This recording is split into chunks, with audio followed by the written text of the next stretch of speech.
65% مسلمان ایسا ہے جس کی کہ آمدنی پورے مہینے کے اندر 1 روپیے سے 0 روپیے سے لے کر 500 روپے تک ہے۔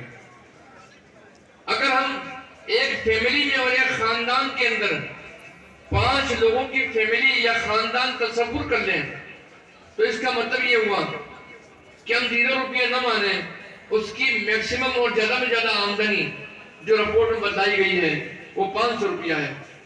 تو 5 اگر فرد ہیں ایک فیملی کے اندر تو ان کی آمدنی 2500 روپیے یعنی 2500 روپیے ہوئی ایک فیملی کی آمدنی۔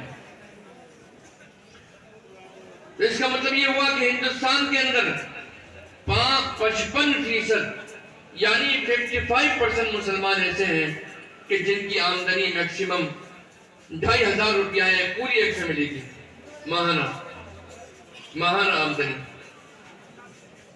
آگے چل کر یہ رپورٹ کہتی ہے کہ 35% مسلمان اس ملک میں ایسے ہیں جن کی آمدنی 500 روپیے سے لے کر ایک فرد کی اور 1000 روپیے تک ہے، لیکن اس سے 1000 روپیے سے کم تک ہے۔ تو اگر ہم 1000 روپیہ مان لیں تو 5 افراد کی آمدنی پر مشتمل ایک فیملی کی مجموعی آمدنی 5000 روپیہ ہوئی۔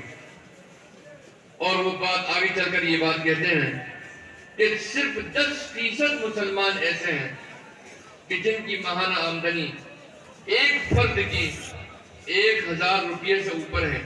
اب 1000 روپیے سے اوپر 1 لاکھ روپیے تک بھی ہو سکتی ہے مہینے کی، لیکن 55% مسلمان اور 35% مسلمان یہ ملا کر کتنے ہوئے؟ 90% مسلمان ہو گئے۔ ان 90% مسلمانوں کی آمدنی 1000 روپیے سے کم ہے ایک فرد کی۔ اب میں آتا ہوں اس پہلو کی طرف اور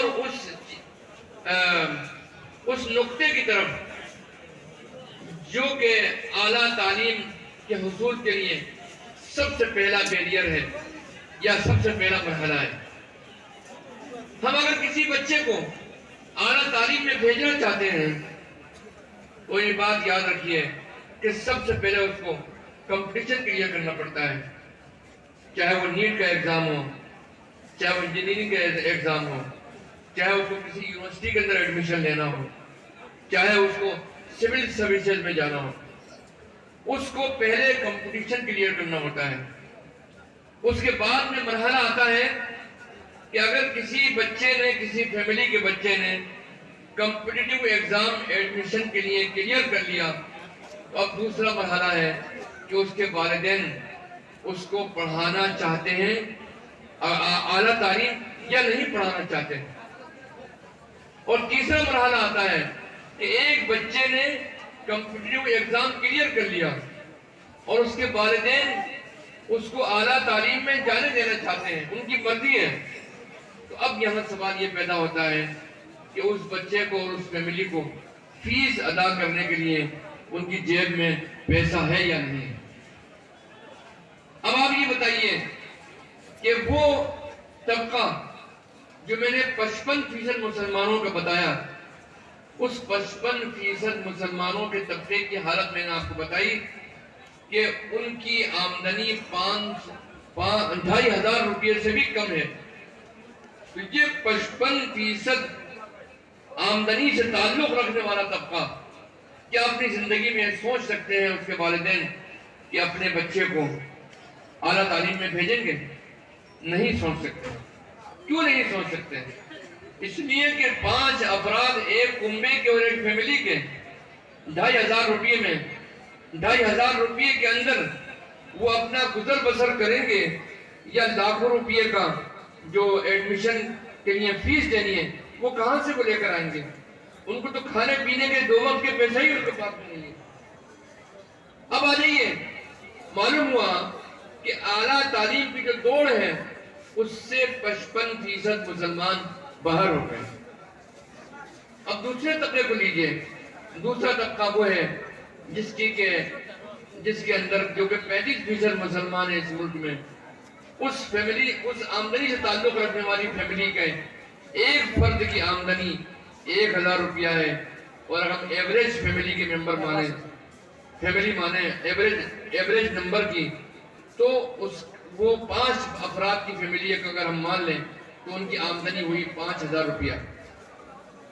تو 5000 روپیے سے تعلق رکھنے والی آمدنی سے تعلق رکھنے والی فیملی، اس کے بارے میں سوچا جا سکتا ہے کہ وہ یہ سوچیں کہ ہمارے بچے کو ہم آگے پڑھانا چاہتے ہیں، ہم سوکھی روٹی کھا لیں گے، 2 وقت کے بجائے 1 وقت کھا لیں گے، لیکن ہم چاہتے ہیں کہ ہمارا بچہ آگے بڑھ جائے. لیکن ان کے پاس 70 لاکھ روپیہ، 80 لاکھ روپیہ، 50 لاکھ روپیہ ایڈمیشن کے لیے، فیس کے لیے دینے کے لیے ان کے پاس نہیں ہے. تو معلوم ہوا کہ جب فیس کے لیے دینے کے لیے پیسے اس کے پاس نہیں ہیں تو وہ بھی مایوس ہو کر بیٹھ گیا اور اس نے کہا کہ چلو مزدوری کرو. تو معلوم ہوا کہ 55% پلس 35%، 90% مسلمان اس ملک کے اعلیٰ تعلیم یعنی ہائر ایجوکیشن کی دوڑ سے باہر ہو گئے. اب رہے 10% میں اس بات کی کیا گارنٹی ہے کہ تعلیم ان کی ترجیح ہو؟ اس بات کی کوئی گارنٹی نہیں ہے. یہ بھی ہو سکتا ہے کہ وہ ان کی تعلیم یافتہ نہ ہو، لیکن کاروبار میں اللہ نے ان کو ترقی دی تو وہ کاروبار ہی میں ترقی چاہتے ہوں اور تعلیم میں آگے آنا نہیں چاہتے ہوں. یہی وجہ ہے کہ آج مسلمانوں کا جو زوال ہے اس ملک کے اندر وہ اعلیٰ تعلیم میں پچھڑنے کی وجہ سے آ رہا ہے. تو میرا عزیزوں اور دوستوں، میں تمنا کروں گا کہ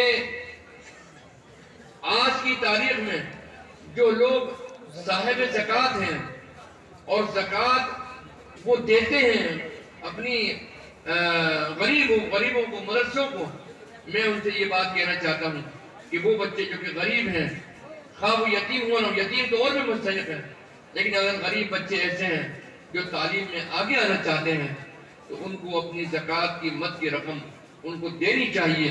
اس لیے کہ آج ہماری موجودگی کم ہوتی جا رہی ہے ان پوسٹوں کے اندر، جن پوسٹوں کے اندر کے پہنچنا ہمارا ضروری ہے، ہمارے لیے ضروری ہے.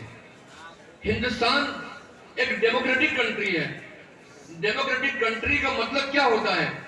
جمہوری ملک کا مطلب یہ ہوتا ہے کہ جس کی جتنی آبادی اس کی اتنی بھاگے داری.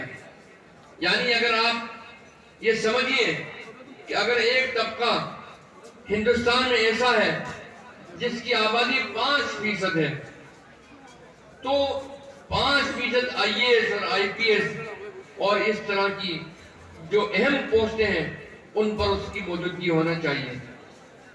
جیسے مثال کے طور پر آج کی تاریخ میں مسلمان 16 سے 18% ہیں. اگر مسلمان 18% مان دیجیے اگر ان کو، تو 18% مسلمان اسٹیٹ کی سول سروسز میں ہونے چاہیے، سینٹرل کی سول سروسز کے اندر ہونا چاہیے، IAS ہونا چاہیے، IPS ہونا چاہیے. لیکن مسلمان آج کی تاریخ میں کتنے ہیں؟ صرف 3% ہے مسلمان. ان کی آبادی 18% اور ان کی نمائندگی اور ان کا تناسب اور ان کا ریپرزنٹیشن صرف 3% کے لگ بھگ ہے. تو یاد رکھیے، نہ آپ کے IAS ہیں، نہ آپ کے کریکٹر ہیں، نہ آپ کے سے تعلق رکھنے والے نہ کمشنر ہیں، نہ انکم ٹیکس میں ہیں، نہ سیل ٹیکس میں ہیں، نہ اس ملک میں ایجوکیشن کی جو پالیسی بنتی ہے، سیکورٹی کی جو پالیسی بنتی ہے، نہ عدلیہ جوڈیشری ہے، کہیں آپ کی نمائندگی آپ کی آبادی کے تناسب کے لحاظ سے نہیں ہے. تو میں آج اتنے بڑے مجمع کو یہ پیغام دینا چاہتا ہوں کہ اپنے بچے کو قربانی دے کر ہائر ایجوکیشن میں لے کر آئیے. اور اس کا ایک اور طریقہ ہے، اور وہ طریقہ یہ ہے کہ غریب سے غریب مسلمان اپنی آمدنی کو اکٹھا کرتا ہے اپنے بچوں کی شادی بیاہ کے لیے، اور لاکھوں روپیہ خرچ کر دیتا ہے. اور وہ جو تیاری کرتا ہے، جو کھانا کھلاتا ہے، جو فرنیچر بنواتا ہے، جو مکان بناتا ہے، ایک نہ ایک دن ان سب پر زنگ لگ جانے والا ہے اور لگ جاتا ہے فرنیچروں کے اوپر. ایک بات یاد رکھیے، اگر وہ پیسہ رسم و رواج سے بچا کر اگر آپ اسی پیسے کو اپنے بچے کی تعلیم کے اوپر خرچ کر دیں تو یاد رکھیے کہ یہ اس کے لیے سب سے بڑا جہیز ہے، سب سے بڑی دولت ہے، اور سب سے بڑی اس کے لیے یہ نعمت ہے اس کے لیے۔ تو میرے عزیزوں اور دوستوں،